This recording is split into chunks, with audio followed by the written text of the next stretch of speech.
everyone, and welcome to Soda Pop Chats. My name is Lisette, and today I'd like to talk about a little monster, but not just any little monster.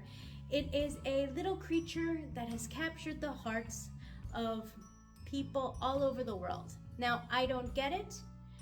It doesn't appeal to me, but what am I talking about? Well, it's the Labubu. Now, how do I describe the Labubu? I kind of think of it this way. It's like if Gizmo from the Gremlins mated with a Munchie, you got a Labubu. And they kind of creep me out, I'm not gonna lie.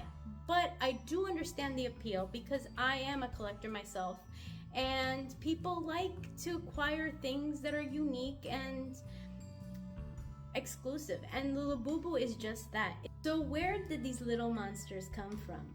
Well, let's go back 10 years ago.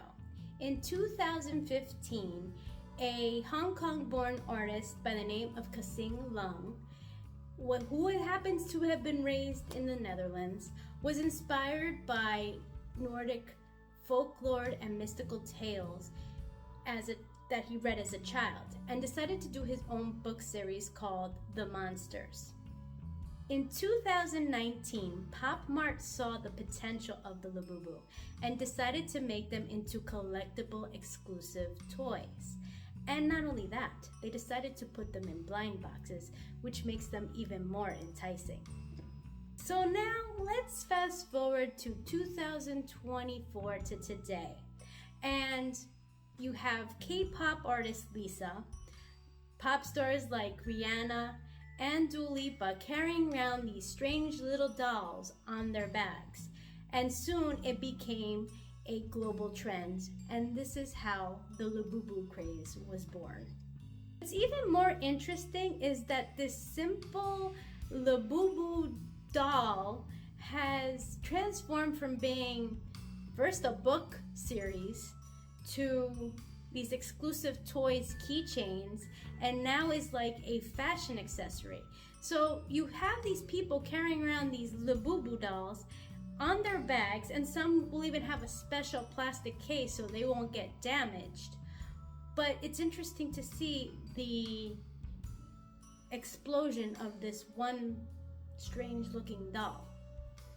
Now, with all trends, there's always that potential of danger, whether it's physical or financial.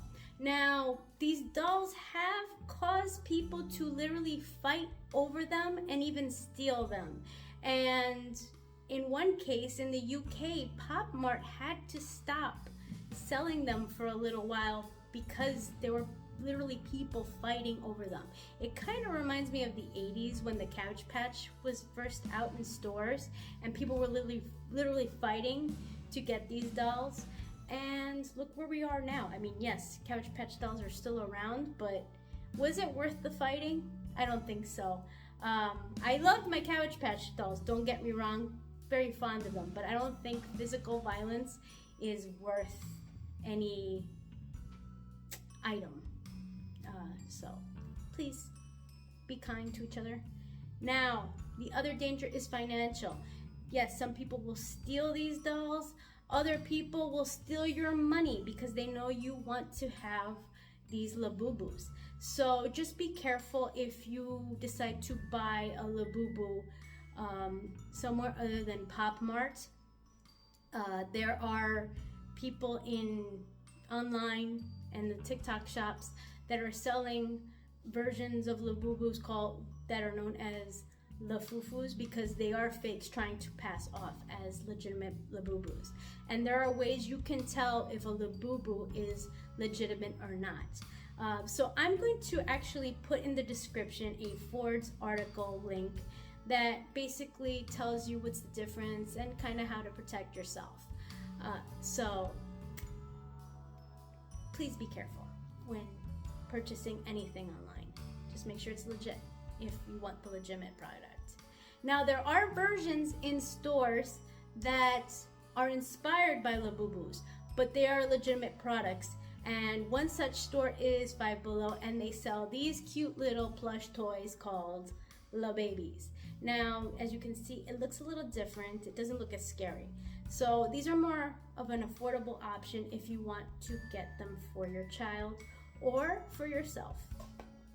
Anyway, what do you think of this Labubu trend? Do you think it will continue for a while, or do you think this will end soon like all other trends and will become part of nostalgic pop culture? Let me know your comments. Anyway, I hope you enjoyed this segment, and until next time.